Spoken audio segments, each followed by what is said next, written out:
Korea to Germany. From Alaska to Puerto Rico. All over the world, the United States Army is on the alert to defend our country, you, the American people, against aggression. This is the big picture. An official television report to the nation from the United States Army. Now, to show you part of the big picture, here is Sergeant Stuart Queen. Every 4 years, an event of breathtaking excitement, color, and pageantry takes place in the world of sports. The greatest of all athletic competitions, the Olympic Games. In 1952, American athletes performed magnificently in competition, achieving the final victory in the unofficial team standings. Contributing greatly to that victory were 80 men of our armed forces. Here, released for the first time on The Big Picture, is the story of our armed forces athletes in one of the most closely contested Olympiads of all time. This is Helsinki, Finland, modern capital of an ancient people, and 1952 host to the greatest of all athletic competitions, the Olympic Games. Here in the European Northlands of Scandinavia, a small, tough people puts out the carpet for the athletes of the world. No less than 67 nations are represented in this Olympics, from the one-man entry of little Luxembourg up to the huge squads of the United States and the Soviet Union. The Americans, including 80 servicemen, will compete against the athletic cream of 5 continents. It is the 5 continents that are symbolized by the interlocking circles of the official Olympic flag. The colors of the circles, blue, yellow, black, green, red, were chosen because at least one appears in every flag of the world. The visiting athletes travel without charge on Helsinki's trolleys. A special bus takes them to their quarters in Olympic Village at Kapula, 6 miles away. At the entrance gate to the village, differences of politics, race, and religion are checked outside, just as in ancient Greece when even wars were suspended during the Olympic Games. Inside this self-sufficient compound with its own post office and shops, athletes of many lands, many languages, many customs live in harmony. Traditional national rivalries vanish in the warming light of good sportsmanship. The camp restaurant is split up into 5 sections to accommodate the different eating habits of the main national groups. In Olympic Village, one man's ham sandwich is another man's shish kebab. The athletes lose no time getting down to business. Last-minute preparations before the games. Here, the unbeaten American crew from Annapolis carries its shell back from the water. Trained fingers wash down the light, delicately constructed boat. And here's a high-powered entry from the Army, America's military pentathlon team, getting the feel of the horses assigned to them for the 5,000-meter cross-country ride. The pentathlon is a grueling 5-sport competition limited to military personnel. Our squad, here brushing up on their épée fencing, will compete as a unit against other national entries and also for individual high-scoring medals. A third event in the pentathlon will be pistol shooting at 25 meters. The Americans clean their weapons before practice. Like our military entrants in boxing, track, and basketball, they were chosen in hotly contested all-Army competitions. They then had 60 days of special training at West Point under Lieutenant Gale F. Wilson, their coach. The pentathlon squad lines up on the pistol range. Lieutenant Frederick Denman of Highland Falls, New York. Captain Guy Troy of Pasagrille, Florida. PFC Thad MacArthur of Lewiston, Idaho. And Lieutenant Harlan Johnson, alternate of Urbana, Illinois.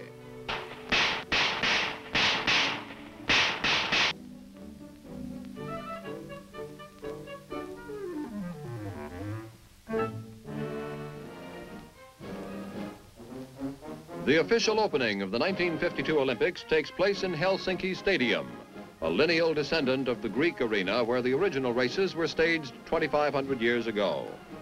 In classic Greece, time itself was measured by the 4-year period between games, called an Olympiad. The modern ceremony starts with a parade of national contingents in alphabetical order, the Finnish alphabet, that is. Here, on the heels of the Vietnam aggregation, comes Udisvalet, the United States to you.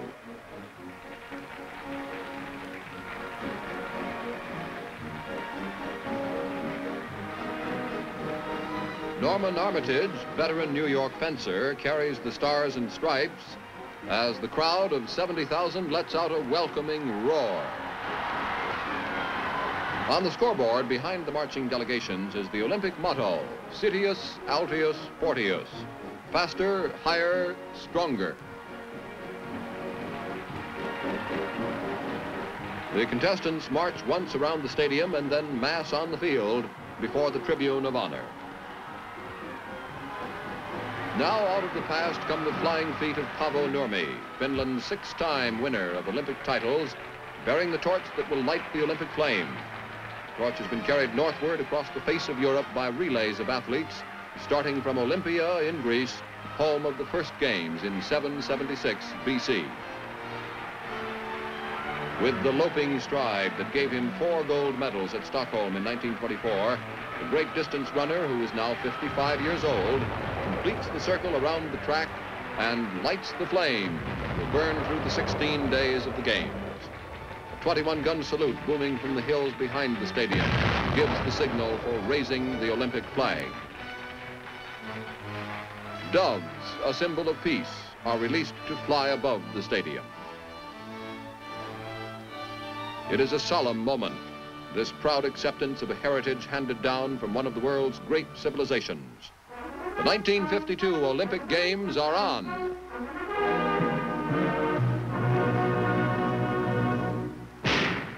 First American sweep is in the 200-meter dash, oldest race in Olympic history. It's a crack field of national champions from many countries. But it's Andy Stanfield of Jersey City who forges ahead to break the tape in 20 7/10 seconds, equaling the Olympic record set by Jesse Owens in 1936.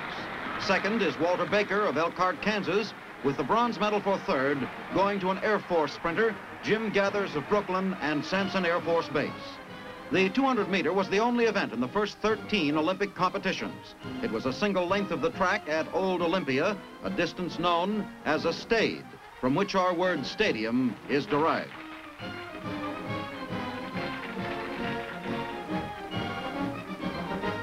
Again, the Air Force is flying high in the 800-meter race. Here, Tech Sergeant Mal Whitfield of Lockburn Air Force Base, the 1948 winner, faces a tough field headed by Big Arthur Wint of Jamaica. That's Wint out in front now. Whitfield, number 986, is running third.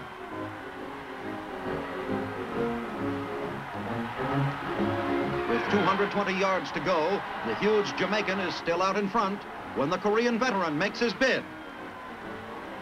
Whitfield takes the lead, but can he hold it? From the stands, it looks as though the giant strides of the Jamaican will have to cut Whitfield down.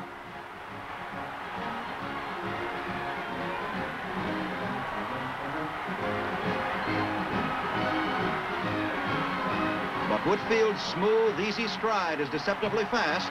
He crosses the finish line first, equaling his own Olympic record.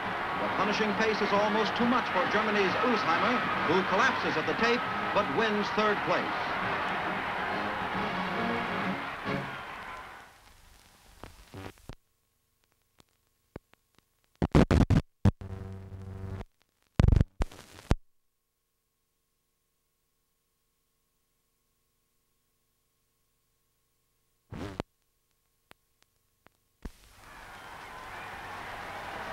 Here is the moment of an athlete's dream, the salute to Olympic victory. In classic days, Olympic champions were immortalized in statues. Today, the first 3 winners mount a victory platform while the flags of their countries are raised.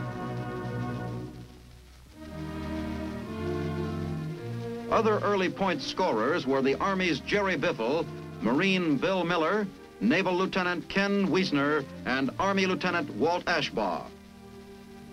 Americans dominate the decathlon, topped by California's Bob Mathias, world title holder and winner at London 4 years ago. Mathias is trailed by his teammates, Milton Campbell on the left, 18-year-old New Jersey sensation, and Floyd Simmons of Los Angeles. The decathlon is a back-breaking 10-event competition involving various trials in running, jumping, and throwing. Simmons, a consistent scorer, picks up a 4th place in the broad jump. The speed that gave Campbell first place at 100 meters is evident as he jumps. And now the incomparable Matthias, chalking up a few points for 6th in the jump as he saves his main effort for the later events. Young Campbell, after nosing out Matthias in the hurdles and taking 2nd in the shot put, comes a cropper at 11 odd feet in the pole vault when his 200 pounds of beef come crashing down on his right shoulder.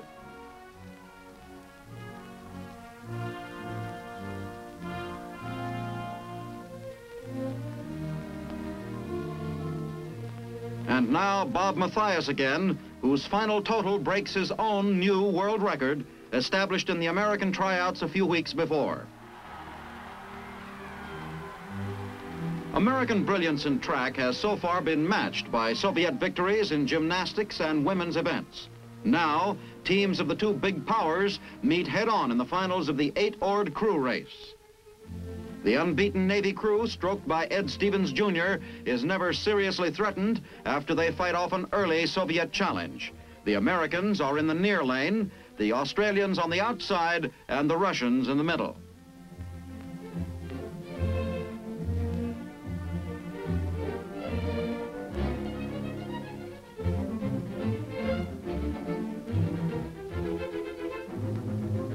The steady, controlled beat of the Navy leaves open water behind as they skim past the Finnish flag.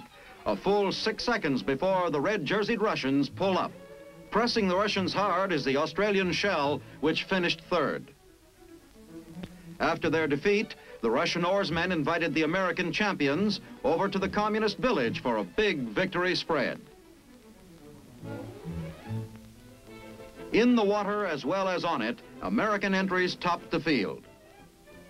Here's the 110-meter backstroke. Bozon of France is favored over a trio of Americans, including 2 naval aces. But it's Yoshi Okiawa of Honolulu and Ohio State who races past Bozon in the last 25 yards to come home first.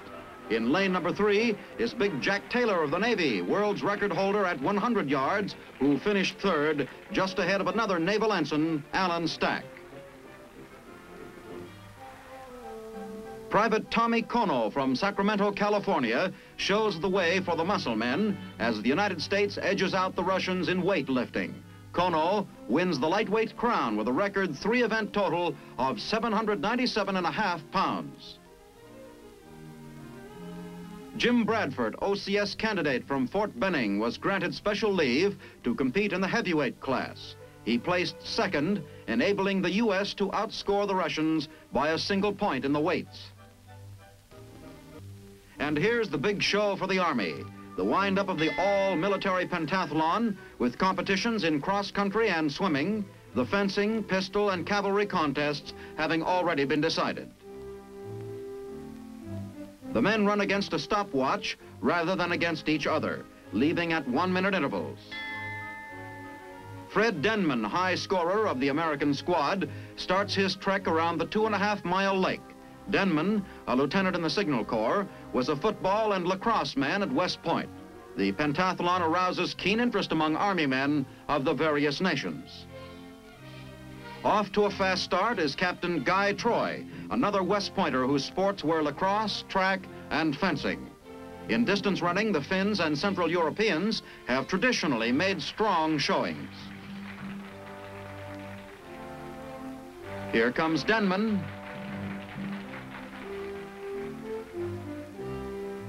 And now, Troy.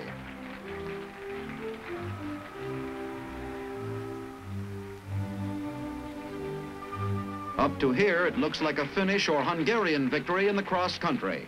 But PFC Thad MacArthur, the 3rd American, pulls one of the surprises of the games by steaming in with the best time of the whole pack. One big salute for Private MacArthur.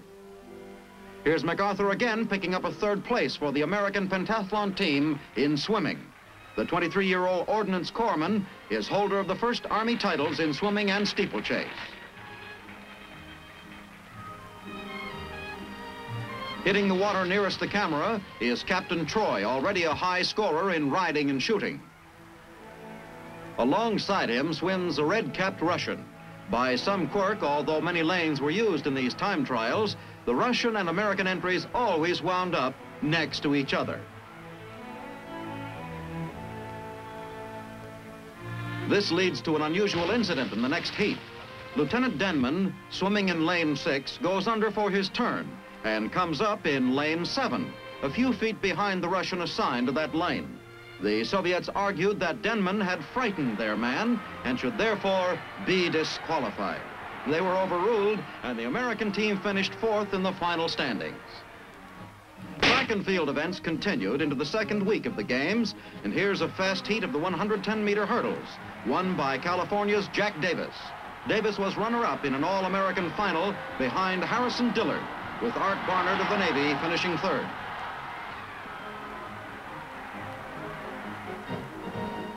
Climax of the track events is the grueling marathon run, 26 miles across the choppy hills of Finland. This event commemorates the fabulous exploit of the Greek warrior Phidippides, who in 490 BC ran from the marathon battlefield to Athens to report the victory of the Greek troops over the invading Persians. While youth is considered an asset for most sports events, the modern marathon is recommended only to men above 30, whose hearts have developed sufficient strength to resist the terrible strain. A barefoot Pakistani runner goes ahead as they round the track for the opening lap.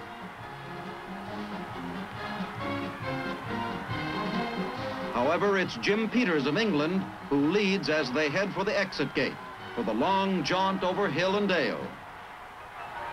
While the marathoners are out, the crowd gets a breather with the finals of the 10,000-meter walk. This is an all-European contest, the mechanized Americans having been eliminated in the heats. The trick is to chew up yardage without ever getting both feet off the ground. It leads to some interesting styles. This windmill swinger might be hustling down to the local bistro for a quick beer. Easy, Buster. You don't want to take off. George Coleman of England, presumably a suburbanite, trained on catching the 8:18 for London, leads for a couple of miles.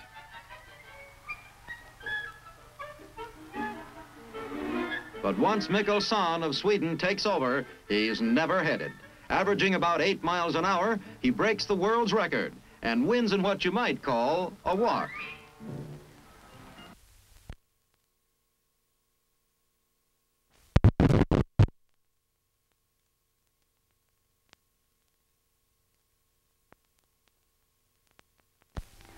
American-Soviet rivalry is underlined again when the U.S. 400-meter relay team, with 3 gold medalists running, noses out a strong Soviet entry. Hungary, highest scorer among the small nations and winner of the military pentathlon, places 3rd. Now for the moment the crowd's been waiting for, the end at last of the marathon. It's a one-man finish as a familiar figure bursts across the tape. Emil Zatopek, the Czech Army captain, who has already taken the 5,000 and 10,000-meter crowns. The incredible Zatopek has smashed the world's record by 6 minutes to join Nurmi and Jesse Owens in the ranks of modern Olympic immortals.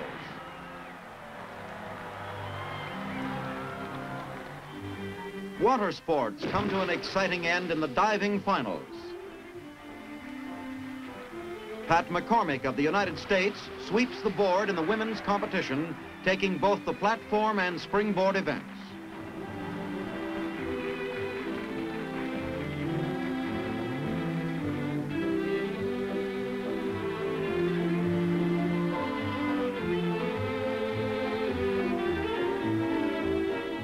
The men's high dive finds the great Sammy Lee, U.S. Army Major, defending his title won in 1948.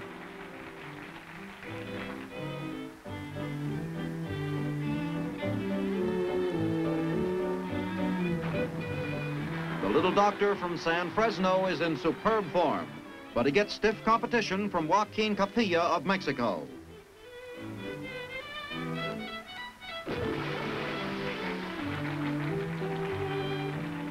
Coming down to the wire now, it's a toss-up between Lee and Capilla until Sammy lets loose with his most brilliant effort, a running forward 3.5 somersault.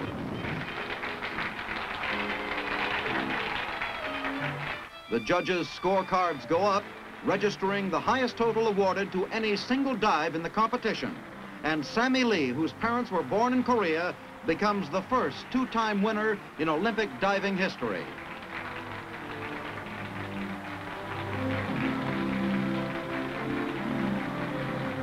Sammy gets a kiss from fellow American Pat McCormick. Then joins his wife, who had confidently set sail for Helsinki even before Sammy had technically qualified in the American Olympic trials. Sammy Lee of Los Angeles, Occidental College, and the U.S. Army Medical Corps is more than a medal winner for the United States. He is a living testament before the peoples of the world to equality of opportunity in America. Basketball provides another head-on clash when America's giant squad from the Midwest tangles with an almost equally big Soviet team, champions of Europe. Airman Bill Hoagland and Bill Lienhard are among the American stars. In the unofficial team standings, the United States and Russia are now running neck and neck.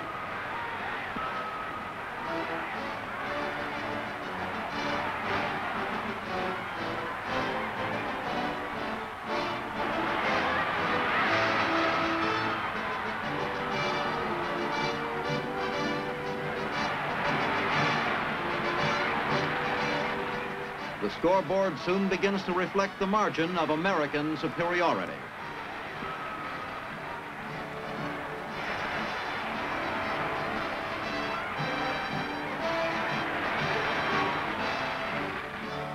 And by halftime, the Americans have piled up a commanding lead.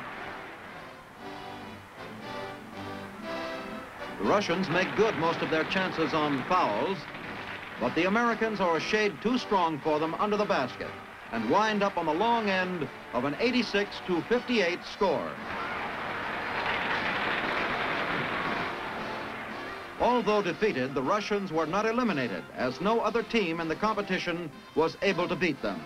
They got another crack at the Americans in the finals, but again were outmaneuvered 36-25 in a battle of defensive tactics. Thus, American basketeers retained their record of never having been beaten in Olympic competition. With the games almost over, the unofficial team race between America and Russia was so close that leadership depended on which newspaper you read. Boxing, with its 10 championships, could provide the decisive margin. American Corporal Bobby Bickle makes the bid for the United States in the lightweight class. Bickle, number 284, draws a tough opponent in Bolognese of Italy. After a moment of sparring, they open up. The Italian has the edge in the first exchange. There's a sharp scuffle, and Bolognese hits the deck. Bickle crosses to a neutral corner while Bolognese takes a count on one knee. The Italian comes up swinging. We're in the third and last round now, and both boys are feeling the pace.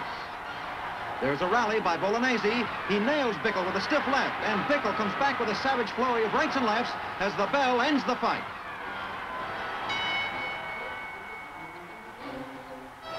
It's a split decision. One judge votes for Corporal Bickle, but the other two pick Bolognese, who goes on to win the lightweight crown. In the finals of the light welterweight class, it's Charlie Adkins of Gary, Indiana in white top against Viktor Mednov of Russia. This one will have a direct bearing on the team standings.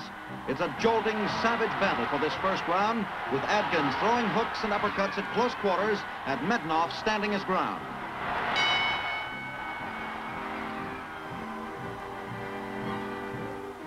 By round three, Mednov is hanging on at every opportunity, and he draws a warning from the referee. Adkins pushes Mednov away from an attempted clinch, launches a two-handed barrage that nearly floors the Russian. Mednov, swinging wildly and ineffectively, is a thoroughly beaten man.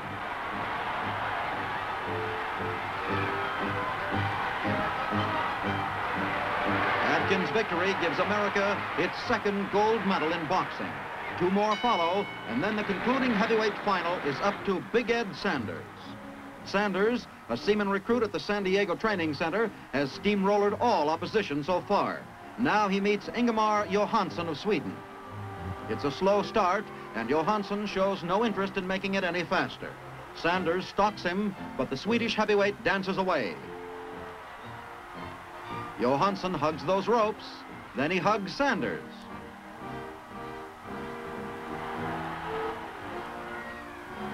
Finally, Johansson is disqualified for not trying. Sanders is later awarded a special trophy from the Navy, honoring him for reflecting outstanding credit on the service. With 5 gold medals in boxing, the United States has achieved unmistakable supremacy in the final team standing, no matter what scoring system is used.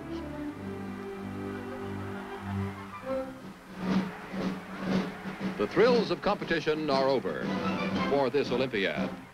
The games wind up in a concluding ceremony led off, as was the opening, by a parade of athletes. Now only 2 men are in each national group as the line threads its way across the field. On the scoreboard is the Olympic reminder that a noble combat, not conquest, is the theme of the games.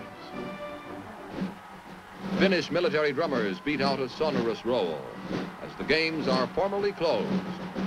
The American team will be taking home 40 individual gold medals, besides the team championships in crew and basketball. In track and field alone, the Americans broke or tied 11 records. Carefully, the Olympic flag is lowered to the ground. The United States team, and especially its service members, has performed magnificently in competition and won new friends by its outstanding sportsmanship. But even beyond that, in the words of an Olympic program note, something has been attained in these games to which we must all hold fast. With the Olympic flag showing the way, the athletes file out of the stadium.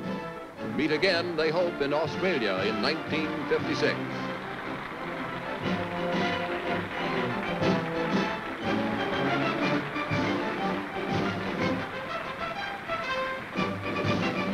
Slowly, the Olympic fire is extinguished, and the 15th modern Olympiad passes into history.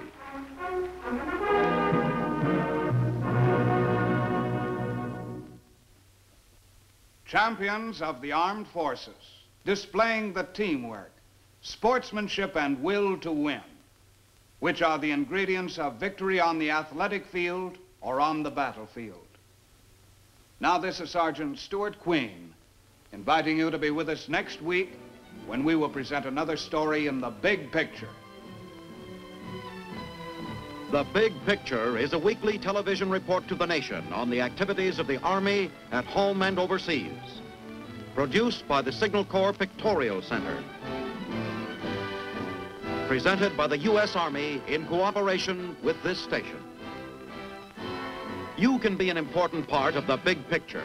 You can proudly serve with the best equipped, the best trained, the best fighting team in the world today, the United States Army.